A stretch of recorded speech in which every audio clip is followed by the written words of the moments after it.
Hey everybody, hope y'all doing alright today. I'm doing alright. So I just want to come at y'all with another episode of The Hit. I hope y'all like the first episode, so let's get into it. Stay on standing next to me. If it wasn't for you, God, I could not see. Alright y'all, so this is episode 2 of The Hit, and so I'm gonna start off talking about when I woke up from the coma. So when I woke up from the coma, I don't know, I just woke up like I told y'all I was just went on excursions and adventures that it wasn't fun. Like it wasn't fun at all. It was work. Like I was being worked like a dog in my coma. I swam with a dolphin and not swim on it. I held on to a dolphin for 3 days while I was in the water, and then they delivered me on land, which was the spot that I got hit at. When I woke up, like I said, I seen my mom and I just started crying. I was like, I like sleep, but damn, that was a long goddamn sleep. And when I woke up, they had me on morphine. So, like, cause my body was going through it. So, they had me on morphine. I didn't know that at the time. I knew nothing. I didn't know the date. They asked me when I woke up, hey, what day is it? Do you know the date? This, that, and the other. No, I don't know what day it is. Can you tell me? So, I don't know. And can you tell me? So, anyways, they wrote the date on the board and everything. So, I kept hearing, what's love got to do with it? And I kept telling them, turn the radio up. I'm like, that's Tina Turner, turn the radio up. Y'all don't hear that? They're like, no. But I kept hearing it. And I'm like, y'all don't hear that? They're like, no. Also, when I woke up, I'm telling my mom, like after I cried and trying to talk to her and tell her what I just went through in this coma. Like I said, she's trying to tell me, don't talk. So I'm not hurting my throat so that I can recover faster, so that I wasn't straining myself. She like, she like, in her mind, hey, you got time where you can tell me this. Just, we gotta go through something else right now. So those wasn't her words, but like that's what it was. We gotta now get you rehabilitated. You alive. So I told her, I'm like, I told y'all I had a boyfriend at the time, and I told y'all, well, I don't know if I said, but I kept hearing him and my mom arguing, and I'm like, what is they arguing about? And and I knew like we was in a hospital or something, and they kept arguing. He like, cause he kept wanting to come in the room, but they wouldn't let him come in the room. So I'm trying to tell her this, and I can hear this so loud, and I want to get up, but I can't get up. I want to say something, but I can't say nothing. And I keep going to sleep because I'm high as hell off morphine. But I didn't know it. Shit, when I wake up, I was going back to sleep. I wake up, I go back to sleep. Wake up, go back to sleep. I didn't have no food to eat. The only thing I was getting was liquids and morphine and my medicine through an IV, all fluids. So yeah, I'm trying to tell her like, why was y'all arguing? She like, who was arguing? She like, he never came here to see you. He never came up here. He was never up here. I'm like, yes he was. I heard him and all this. So I know his voice. I heard him. I heard you. I heard the doctors. I heard everybody. Y'all was arguing. Everybody was arguing. The doctors was arguing. Everybody was sitting here arguing. What y'all arguing about? This, that, and the other. So she like, no, that did not happen. He ain't been up here. So I'm like, damn, he ain't been up here to check on me. I'm your whole girlfriend who almost lost her life. You ain't been to the hospital to see me. You ain't even tried to call.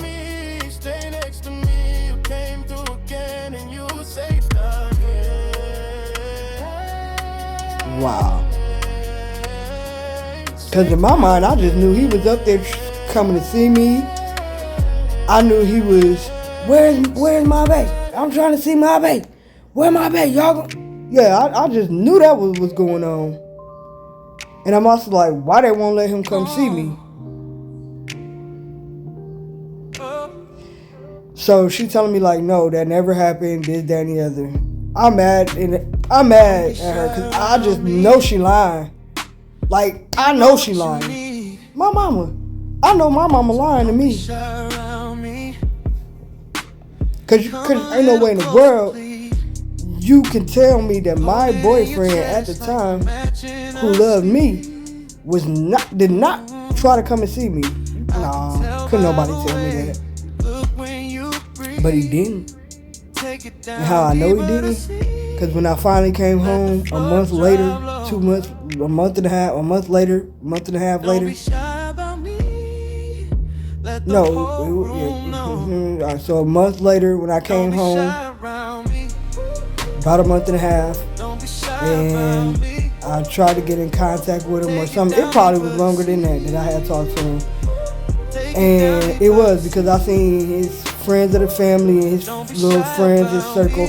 I seen them, they all kept asking, have I talked to him, have I seen him, this, that, and the other. No. But everybody else seen him, but not me. He ain't tried to call my phone. He ain't left not one message. Oh, I just knew he left messages on my phone. Checking up on me to see what happened. No, you done heard because everybody else done heard. But I didn't have one voicemail on my phone. I didn't have one text message on my phone where this man was worried about what happened to me, nor did he send his love in a way that would have showed that he did while I was going through what I was going through. So anyways, when I woke up from the coma and everything, like, it was just a hot mess. All I could do was cry and call on Jesus and talk to Jesus and cry. And yes, I knew Jesus would come by my side. He would come in my room when he was done working with the person he was working with before me. When he finally got to me, I knew he was near me because that's when I could go to sleep. It took me an hour, almost 2 hours, every day, every night, every single time that I was just tired. I was just going through it, and I just needed sleep, and I would just cry and talk to God and talk to Jesus for 2 hours. Sometimes it would be 3 hours, and then he'd come and I'd go to sleep. It was just calmness over me, and I'd go to sleep. But this morphine had me feeling horny in front of people, all type of stuff. Like, my arms and my legs broke. Like, I couldn't, like, I could still lift my arms up and everything, but they hurt it so freaking bad. Like, they hurt it so freaking bad. It was in this area, this whole part of my arm, from elbow to my hand, basically, both arms. And this whole part right here that I'm shaking, both of my arms was broke basically in the same places. The way one arm was broke, it was broke on the other arm, but one was worse than the other one. So, and I can still feel it to this day. My bone, like if I lay my elbow down, my arm down on something, I can still feel the disturbance or whatever in my bone inside my arm, in both of them. So, also, let's see. I don't know, I was just really emotional. It's like I turned into a baby. All I could do was cry.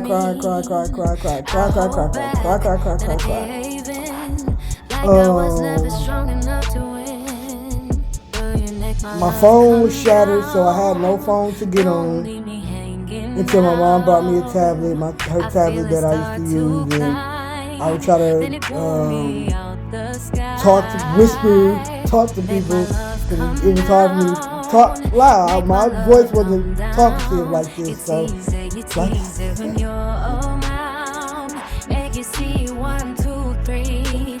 know you rock my world. I'm a girl naughty. Say it and I go. Make my love come down. Make my love come down. Who to make my love come That's how I had talked to you.